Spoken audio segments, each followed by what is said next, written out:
Welcome to Blessing Today. Blessing today में आपका स्वागत है। I believe the Lord is going to do something new in your life today. विश्वास करता हूँ कि आज परमेश्वर आपके जीवन में कुछ नया काम करने जा रहा है। Continue watching this program till the end. इस प्रोग्राम को अंत तक देखिए Invite others also to join this और साथ ही दूसरों को भी इसे देखने के लिए न्योता and दीजिए forward the link of this video to others. और इस वीडियो का जो लिंक है दूसरों को फॉरवर्ड And कीजिए। as we are progressing, you can put your prayer request in the live chat. और जैसे हम आगे बढ़ेंगे आप अपनी प्रार्थना निवेदन लाइव चैट में डाल दीजिए। Let us thank, worship the Lord and come back to listen to Him. चलिए अब आराधना की ओर चलते हैं और फिर वापस आकर उसके वचनों को सुनेंगे।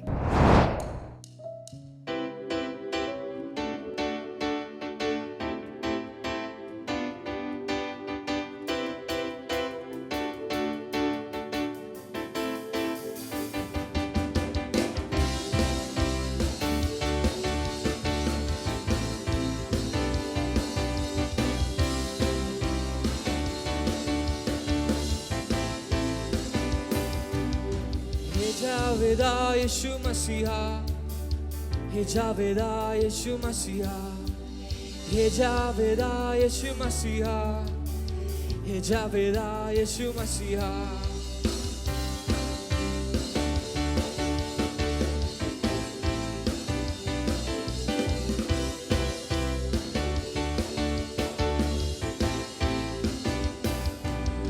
हे जावेदा यीशु मसीहा, हे जावेदा यीशु मसीहा, हे जावेदा यीशु मसीहा, हे जावेदा यीशु मसीहा।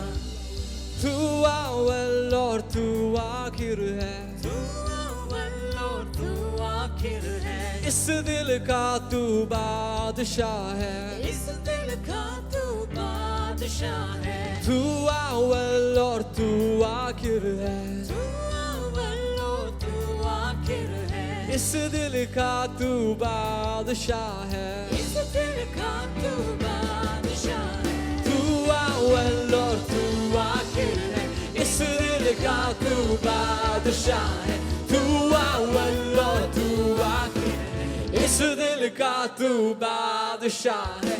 हे जावेदा यीशु मसीहा, हे जावेदा यीशु मसीहा, ओहो हे जावेदा यीशु मसीहा, हे जावेदा यीशु मसीहा, हे जावेदा यीशु मसीहा, हे जावेदा यीशु मसीहा, ओहो हे जावेदा यीशु मसीहा, हे जावेदा यीशु मसीहा। Well, I hope you are enjoying every day Blessing Today, Morning Glory and other programs. आशा करता हूँ कि आप मॉर्निंग ग्लोरी और ब्लेसिंग टुडे और दूसरे प्रोग्राम्स का बहुत आनंद उठा रहे होंगे, है ना? Every day we have in the morning and in the evening, then Healing Crusade Sunday, and a lot of online services are going on these days. हर दिन सुबह शाम हम बहुत कुछ इन दिनों में ऑनलाइन कर रहे हैं, आप ये जानते होंगे। And that's why whenever we have lockdown, we call it a lockdown with Jesus. और जब ये लॉकडाउन हुआ था तो हम सब जानते हैं कि हम इसे कहते थे यीशु के साथ Because लॉकडाउन, we जानते हैं? are spiritually more active, more receiving more. क्योंकि हम आत्मिक रीति से ज्यादा सक्रिय हैं और परमेश्वर से और ज्यादा हम लोग पाते जा रहे And हैं। I believe this pandemic season is going to become a great blessing in your personal life. और मैं विश्वास करता हूँ कि ये जो पैंडेमिक का समय है आपके व्यक्तिगत जीवन में बहुत बड़ा बदलाव लेकर आ रहा Past है। few days we were discussing about how to approach the great God Jesus. पिछले दिनों से हम ये देखते आ रहे हैं कि महान प्रभु यीशु के पास हम लोग किस तरह से पहुंच पाएं। Some people approach Jesus with faith. कुछ लोग यीशु के पास अपने विश्वास से आए Jesus honored their faith. और यीशु ने उनके विश्वास का आदर Some किया। people had to wait. कुछ लोगों को कुछ समय राह देखनी पड़ी। They were in queue and they were waiting. वो तो कतार में थे और राह देख रहे They थे। never got irritated. They were never provoked. But instead, they had the mind to be patient. वो परेशान नहीं हुए, व्याकुल नहीं हुए, लेकिन उसके बजाय वो लोग तो धीरज धर के वहाँ पर रहे, धीरज And रखा। the results was more. The results were more glorious. और उसके जो परिणाम थे वो तो बहुत ही ज्यादा महिमामय परिणाम थे। Hallelujah. Hallelujah. One Canaanite woman approached Jesus with shameless audacity. एक कनानी स्त्री वहाँ पर यीशु के पास बिना शर्म के जिज्ञासा के साथ आकर पहुँची। And her faith amazed Jesus. उसके विश्वास ने यीशु को हैरान कर It दिया। was a persistent faith. ये तो डट कर विश्वास करना था। Now, today I'm going to take you to the Gospel of Luke. आज मैं आपको लूका के सुसमाचार से यहाँ पर बताऊंगा। Luke chapter 7. लूका अध्याय 7 से We will start from verse number 1 and we'll go up to verse number 10. वचन नंबर 1 से हम शुरू करेंगे और वचन नंबर 10 तक हम इसे पढ़ते चले जाएंगे। When Jesus had finished saying all this, in the hearing of the people, he entered Capernaum. जब वो लोगों से ये सारी बातें कह चुका तो कफरनहूम में आया। Do you know the importance of Capernaum? क्या आप कफरनहूम की महत्वता को जानते हैं? Leaving Nazareth, when he got into full-time ministry, Jesus made Capernaum his headquarters. पूरे समय की सेवकाई में आने पर यीशु कफरनहूम में आकर रहने लगा। वो इस जगह पर आकर रहता था। So when he had a discourse with people, when he had finished saying all this in the hearing of the people, the public people, he entered his headquarters, that town of Jesus called Capernaum. जब यीशु ने लोगों से बातचीत कर ली तो इन सारी बातचीत के बाद में वो इस जगह पर आता है जिसे कफरनहूम कहा जाता है। There a centurion servant whom his master valued highly was sick and about to die. वहाँ किसी सूबेदार का एक दास था जो उसका प्रिय था, बीमारी से मरने पर था। Again, this centurion is a Gentile man, not a Jew. ये जो सूबेदार था ये अन्य जाति था, ये कोई यहूदी नहीं था। ये जो सूबेदार था ये अन्य जातियों में से आता था। So his servant, not son, his servant whom his master valued highly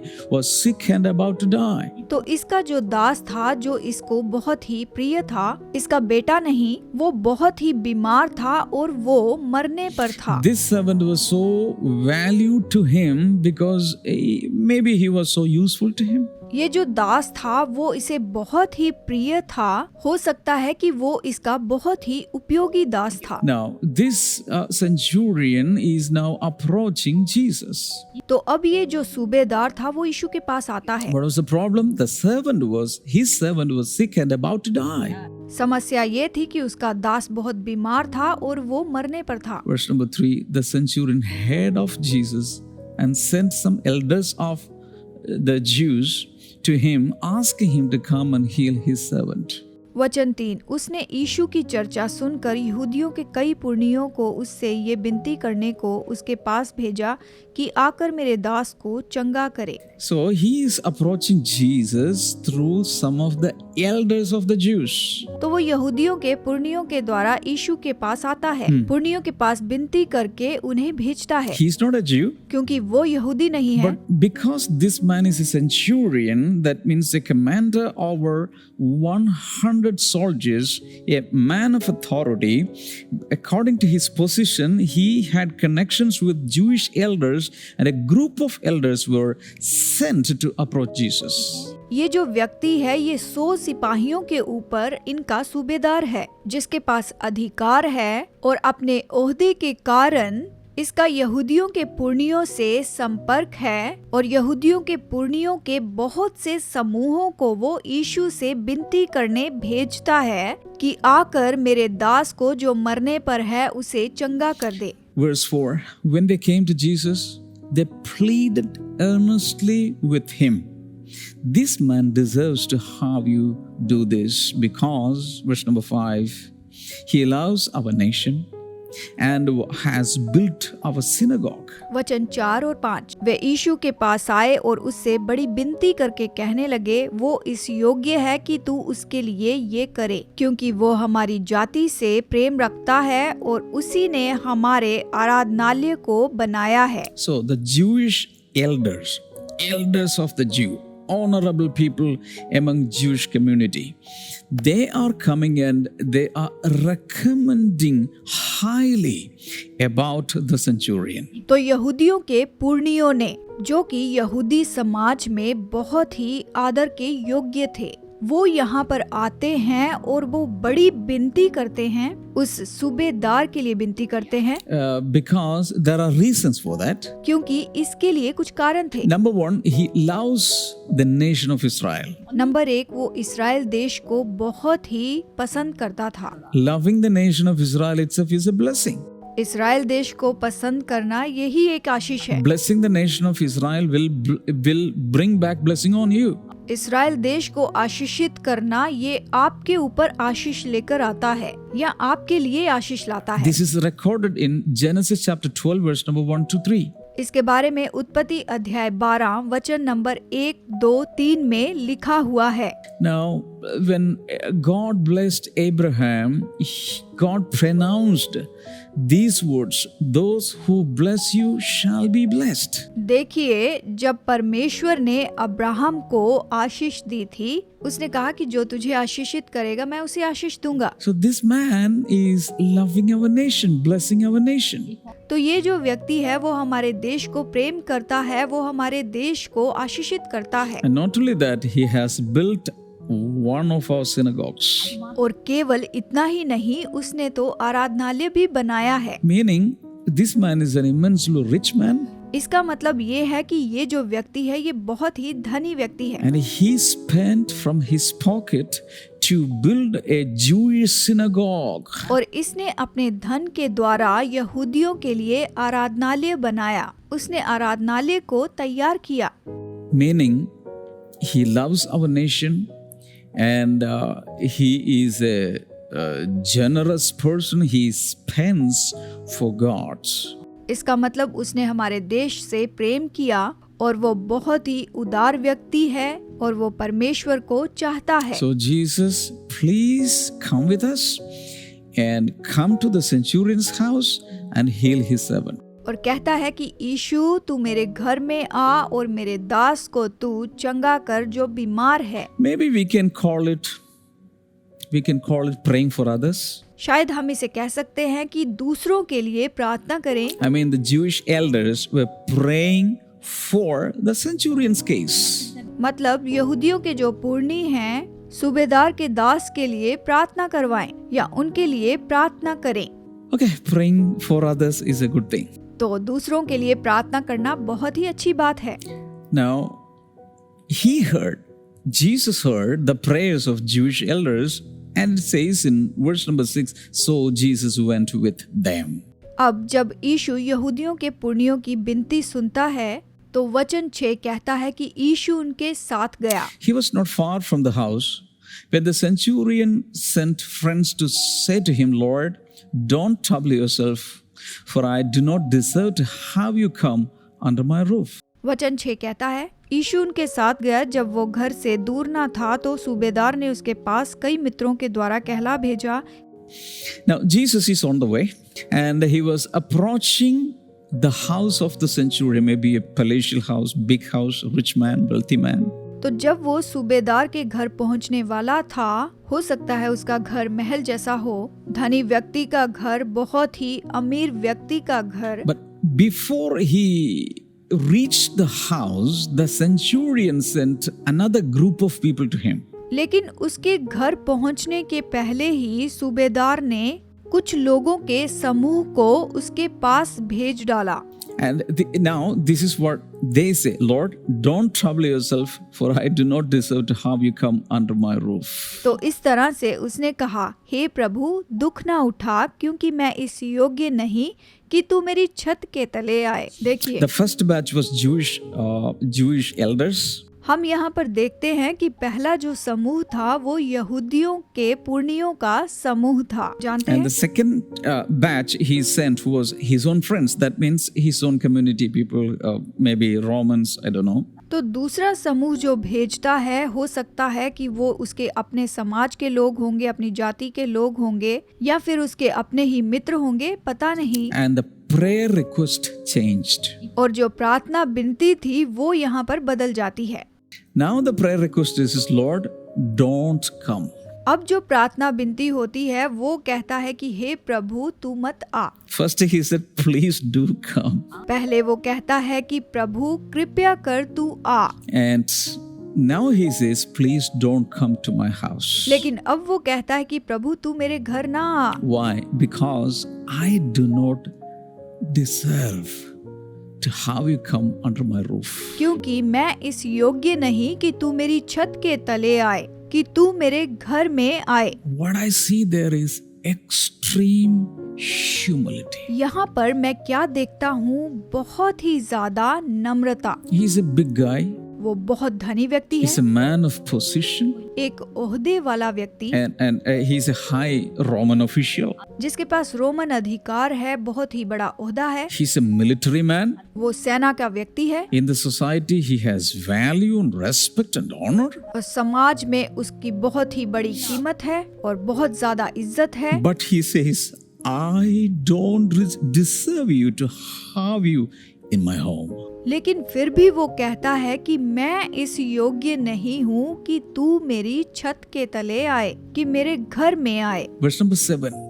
That's why I did not even consider myself worthy to come to you. वचन नंबर 7। इसी कारण मैंने अपने आप को इस योग्य भी ना समझा कि तेरे पास आऊं। I sent the Jewish elders to you because I did not consider myself having worthiness enough to come to you. इसलिए मैंने यहूदियों के पुरनियों को तेरे पास भेजा, क्योंकि मैं अपने आप को इस योग्य नहीं समझता कि मैं तेरे पास आऊं। Neither do I consider that you can come to my house. I'm not worthy enough. और ना ही मैं अपने आप को इस योग्य समझता हूँ कि तू मेरी छत के तले आए। देखिए, Now, but say the word, and my servant will be healed. पर वचन ही कह दे तो मेरा सेवक चंगा हो जाएगा। तू वचन ही कह दे तो मेरा सेवक चंगा हो जाएगा। How to approach Jesus? तो यीशु के पास कैसे पहुँचे? With extreme humility. बहुत ही ज्यादा नम्रता के साथ में। And not only that, another secret is revealed here. Say the word, and my servant will be healed. केवल इतना ही नहीं, एक और भेद यहाँ पर प्रकट हुआ है कि बस वचन ही कह दे मेरा दास चंगा हो जाएगा। देखिए, He believed in the words of Jesus. उसने केवल यीशु के वचनों पर विश्वास किया। And there is a reason behind it. और इसके पीछे तो कारण था। 8. For I myself am a man under authority, with soldiers under me. I tell this one go, and he goes, and that one come, and he comes. I say to my servant, do this, and he does it. मैं भी पराधीन मनुष्य हूँ और सिपाही मेरे हाथ में है, और जब एक को कहता हूँ जा तो वो जाता है, और दूसरे से कहता हूँ आ तो आता है, और अपने किसी दास को कि ये कर तो वो उसे करता है, और अपने किसी दास को कि ये कर तो वो करता है। He says he was a man under authority. उसने कहा कि वो तो अधिकार में रहने वाला व्यक्ति है। That means there were higher officials above him. इसका मतलब कि उसके ऊपर में और भी ऊंचे अधिकारी थे, And there were servants under him. और उसके नीचे कुछ दास थे। So he knew authority principles. तो वो अधिकार के सिद्धांत जानता था।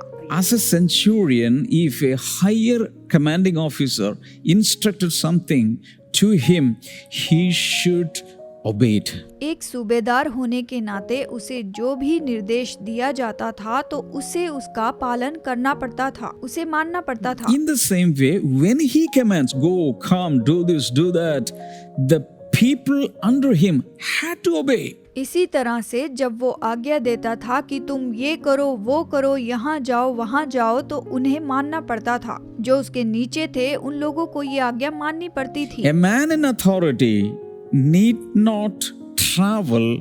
He can just speak words and others will go and execute things.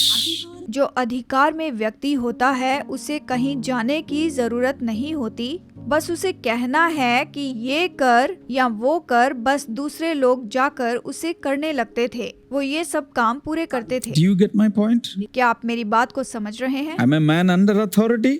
मैं तो अधिकार में रहने वाला व्यक्ति हूँ। I obey my high officials. मैं अपने ऊंचे अधिकारियों की आज्ञा मानता हूँ। People are under me. लोग मेरे अधीनता में हैं They obey my words. और वो मेरी आज्ञा मानते हैं। Sometimes I send my troop to a particular city. कई बार मैं अपने समूह को किसी शहर में भेजता हूँ या बाहर भेजता हूँ। I just say go. मैं बस कहता हूँ कि जाओ, I don't move. मैं कहीं नहीं जाता। They will go and do everything and come back. वो जाकर सब कुछ करते हैं और फिर वापस आते हैं। Jesus, you are the Lord of the universe. यीशु, तू तो सारी सृष्टि का प्रभु है। इस तरह से कहा। By your word you spoke and everything came into existence. तूने अपने वचन के द्वारा सब कुछ कहा और सब कुछ सिरजा गया। You don't need to come to my house to heal the servant. मेरे सेवक को चंगा करने के लिए तुझे मेरे घर में आने की जरूरत नहीं। Wherever you are, release the word. तू जहाँ पर भी है बस एक वचन कह दे, बस वचन कह दे And my servant will be healed. और मेरा दास चंगा हो जाएगा। So what happened next? और फिर इसके बाद क्या हुआ? 9. वचन 9। When Jesus heard this, he was amazed at him, and turning to the crowd following him, he said, I tell you, I have not found such great faith even in Israel. ये सुनकर यीशु को अचंबा हुआ और उसने मुंह फेर कर जो भीड़ उसके पीछे आ रही थी उससे कहा, मैं तुमसे कहता हूँ कि मैंने इस्राएल में भी ऐसा विश्वास नहीं पाया। देखिए, Go through all the Gospels, you will find out one thing. Whenever Jesus was amazed at somebody's faith, there was a non-Israelite person. आप पूरे सुसमाचार में देखिए कि जब कभी भी यीशु किसी बात के लिए अचंभित हुआ, वो तो गैर यहूदी मनुष्यों के कारण ही अचंभित हुआ। आप यही बातों को पाएंगे Because they had no theological background. क्योंकि उनकी कोई थियोलॉजिकल पृष्ठभूमि नहीं They believed the Lord blindly. थी। उन्होंने पूरी तरह से प्रभु पर विश्वास And किया। that impressed Jesus.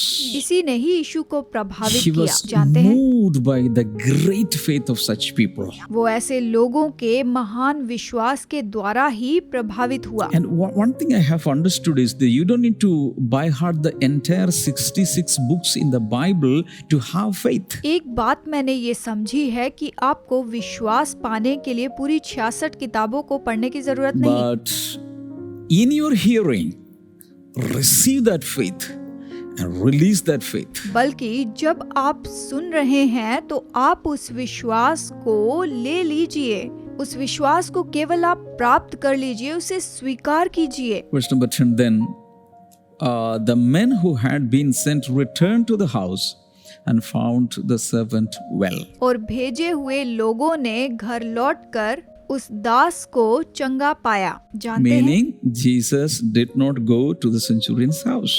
इसका मतलब ये है कि यीशु उस सूबेदार के घर में नहीं गया था। Hearing the words of the centurion from his friends, not even directly, Jesus took a U-turn and went his way. But he had released the word, the command, the order, and the servant was healed. उसने सूबेदार के मित्रों से ये सुना था, उसने सीधा नहीं सुना था। यीशु वहां से मुड़कर दूसरे मार्ग पर चला गया, लेकिन उसने वो आज्ञा दी, उस वचन को कहा और वो जो दास था वो चंगा हो गया। That's what we read in verse number 10. Then the men who had been sent returned to the house and found the servant well.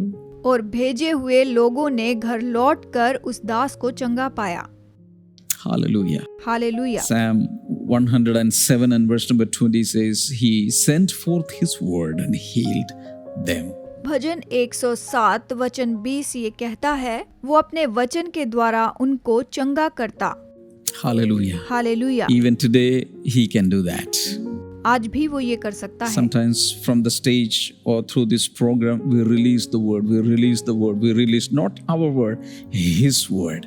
And His word is coming forth into your lives, working miracles, delivering people, setting people free, blessing people, bringing miracles and provision.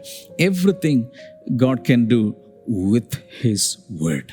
कई बार हम stage से या फिर इस programme के द्वारा हम वचन बोलते हैं, वचन कहते हैं, हमारे अपने वचन नहीं, पर उसके वचन, उसका वचन जब आपके जीवन में आता है तो वो आपके लिए महान कार्य करता है, लोगों को आशीष देता है, प्रबंध करता Yes. है और परमेश्वर अपने वचन के द्वारा ये सारे महान कार्य करता चला जाता है। वचन इस तरह The कहता है, prayer ministers are ready. You can call up the prayer line. प्रार्थना सेवकगण तैयार हैं, आप प्रार्थना करवा सकते हैं, कॉल कर सकते हैं। Not only that, you can send your prayer request to Blessing to the WhatsApp number और आप अपने प्रार्थना निवेदन ब्लेसिंग टुडे व्हाट्सएप नंबर पर भेज सकते हैं and share your testimonies with us. और साथ ही अपने अनुभव हमें बताएं। Testimonies will encourage others to receive more. आपकी गवाहियां, अनुभव जो हैं वो दूसरों को प्रोत्साहित करते चले जाएंगे। And you can go ahead and sponsor some of these episodes. आप इन एपिसोड्स के स्पॉन्सर हो सकते हैं, किसी भी एपिसोड के। Not only that, even if you don't want to sponsor an episode, you can help this ministry take the good news of Jesus and His healing and deliverance to the uttermost parts of the world by financially supporting this ministry. अगर आप episode sponsor नहीं कर सकते तो आप इस सेवकाई की मदद कीजिए। इस सेवकाई की आर्थिक मदद के द्वारा आप परमेश्वर के वचन को और सुसमाचार को इस संसार के कोने कोने तक पहुंचा सकते I हैं। know some of you, God is prompting you to go an extra mile and sow into His kingdom so that He can bless you back minimum 100-fold. मैं जानता हूं कि परमेश्वर आपको प्रोत्साहित कर रहा है, आप एक और मील आगे बढ़ें और किसी प्रोग्राम में अपना योगदान दें और निश्चय ही परमेश्वर आपके सारे योगदान के लिए आपको आशीष देगा और आपको प्रतिफल देगा और आप आशीषित होंगे। You can see different account numbers that you can use in different nations of the world. आप यहाँ पर अलग अलग देशों के अलग अलग अकाउंट नंबर्स देख सकते हैं, ये आपके लिए सहायक Use होंगे। them. May God bless you. इनका आप उपयोग कर सकते हैं। प्रभु आपको आशीष दे। See you tomorrow. Bye-bye. फिर मुलाकात होगी। Bye bye.